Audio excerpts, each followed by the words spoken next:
बचपन से आप लोग पढ़ते आ रहे हैं, ट्विंकल ट्विंकल लिटिल स्टार, याद है?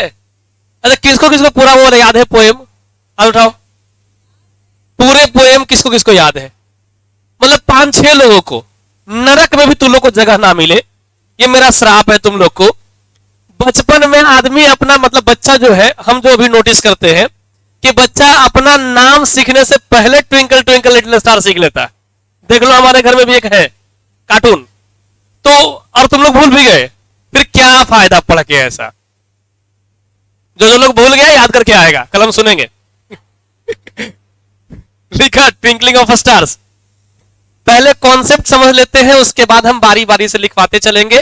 ध्यान देना यह, अगर हम स्टार के लिए देखें कि स्टार ट्विंकल क्यों करता है, थोड़ा इसको बड़ा कर लेते हैं, बाकी उसका समझो इसको कि ये देखो है हमारा मान लो ग्राउंड, सब लोग यहां ध्यान देगा, बाकी साइंटिस्टों और पीछे बैठने वाला साइंटिस्ट विशेष ध्यान रखना कि आगे वाला तो बच भी सकता है लेकिन पीछे वाला बचेगा नहीं। तो इसलिए फालतूगिरी सारा बंद करके और एकदम पढ़ाई पर ध्यान दो, जितना कह रहे हैं उतना ही करना है आपको। यहां मान लो कि एक आदमी है और ये खड़ा है ग्राउंड पे, आपको इस फिगर में नोटिस भी कर सकते हो इस बात को कि नीचे जो है जैसे ग्राउंड के आसपास का जो एयर का लेयर है वो ज्यादा डेंस होता है। पिछले क्लास में भी हम डिस्कस किए थे इसको कि जो हमारा सबसे नीचे वाला ट्रोपोस्फेयर होता है वो ज्यादा डेंसिटी का होता है। ऊपर जैसे जैसे आते हैं स्ट्रेटोस्फेयर हो गया, मेसोस्फेयर, एक्सोस्फेयर हो गया, तो इसमें एयर की डेंसिटी कम होते जाती है। तो डेंसिटी कम होता है तो रिफ्रैक्टिव इंडेक्स भी साथ ही साथ कम होते जाता है। तो हमारा काम क्या है कि अगर हम किसी लाइट के प्रोपेगेशन को दिखा रहे हैं तो इस चीज को पढ़े हुए हैं कि लाइट रेयर मीडियम से डेंसर मीडियम या डेंसर से रेयर में अगर जाएगी, प्रोपेगेट करेगी, तो उसका रिफ्रैक्शन होता है। तो यहां देखो जब आदमी खड़ा है तो ऑब्वियस है कि ग्राउंड पर खड़ा रहेगा नॉर्मली, तो ग्राउंड पर है तो यहां पर का जो एयर का लेयर है उसकी डेंसिटी ज्यादा, जैसे जैसे हाइट बढ़ेगा वैसे वैसे एयर की डेंसिटी आप नोटिस कर रहे हो कम होते जा रहा है। एक टाइम ऐसा भी आता है जहां के बाद तो एयर है ही नहीं, जिसको स्पेस कर रहे हैं।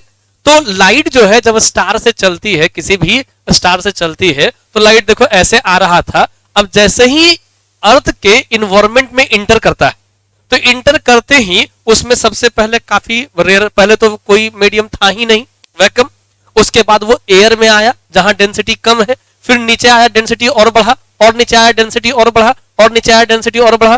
तो ऐसे डेंसिटी बढ़ते जा रही है, का मतलब ये रेयरर मीडियम से डेंसर मीडियम की तरफ प्रोपेगेट कर रहा।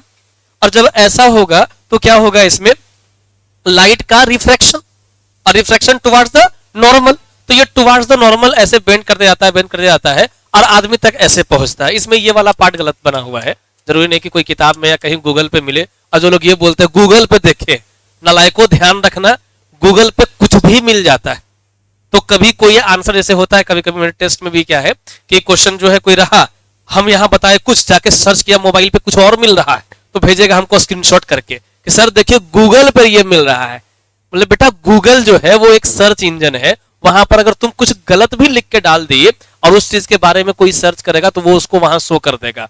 गूगल कभी भी किसी चीजों की ऑथेंटिसिटी को वेरीफाई नहीं करता है, तो इसलिए ये वाला भरोसा नहीं करना। इमेज भी इंटरनेट से डाउनलोड किया हुआ है, और यहाँ पर लाइट इधर नहीं बल्कि जब हम नोटिस करते हैं लाइट हमारे पास पहुंची ऐसे, तो हम लोग क्या नोटिस करते हैं कि light always travel in, always नहीं, light travels in straight line. तो हमारे पास जो आता है लाइट वो हमको अपीयर होता है कि लाइट देखो ऐसे आ रहा है। अब एक्चुअल स्टार का पोजीशन ये वाला है, लेकिन हम लोग को जो है ये वर्चुअली अपीयर होता है इस पॉइंट पर। यहां इसका एक्चुअल पोजीशन है और यहां इसका वर्चुअल पोजीशन। तो इस कारण से जब स्टार से लाइट चलती है तो हमारे तक पहुंचने से पहले उसका रिफ्रैक्शन होता है, और रिफ्रैक्शन के कारण वो बेंड करके हमारे तक पहुंचती है, और जब हम देखते हैं तो हमको स्टार का वर्चुअल पोजीशन अपीयर होता है, दिखाई पड़ता है। अब चक्कर क्या है कि वर्चुअल पोजीशन ही खाली दिखाई पड़ता तो चलता, अर्थ के इन्वायरमेंट का जो लेयर है उसका thickness time to time change होते रहता है। अब देखते हो हवा चलते रहती है, कभी इधर उधर, तो कभी ये लेयर मोटा हो गया, कभी वो लेयर मोटा हो गया, कभी वो लेयर मोटा हो गया। इस चक्कर में क्या होता है कि जो अपरेंट पोजीशन ऑफ स्टार है जहां पे हमको अपीयर हो रहा है वो वाला पोजीशन भी वेरी करता हुआ होता है। कभी ज्यादा लाइट आ रहा होता है, कभी कम लाइट आ रहा होता है, कभी ज्यादा लाइट कभी कम लाइट। तो इस तरीके से हम लोग स्टार के रियल पोजीशन को नहीं देख पाते, हम लोग जो देखते हैं वो स्टार का अपरेंट पोजीशन होता है। और यही अपरेंट पोजीशन मीडियम जो है जो एयर का लेयर्स है उसके बार बार थिकनेस में, डेंसिटी में चेंजेस होने के कारण अपरेंट पोजीशन भी हम लोग को चेंज होता हुआ मिलता है। और यही चेंज के कारण हम लोग को स्टार से आने वाले लाइट की इंटेंसिटी कभी कम कभी ज्यादा, कभी कम कभी ज्यादा इस तरह से मिलती है, जिसके वजह से हम लोग को स्टार्स ट्विंकल करता हुआ दिखता है। क्या बात सबको समझ में आ रहा है? तो स्टार को जो हम लोग देख रहे होते हैं इसके रियल पोजीशन को नहीं देखते, हम लोग देखते हैं किसको? अपरेंट पोजीशन को। और density and thickness of the different layers of air time to time change होते रहता है, जिसके वजह से apparent position of stars also changes. That's why we see the star twinkling. इसी कारण से हम स्टार को ट्विंकल करता हुआ देखते हैं। क्या सबको क्लियर है?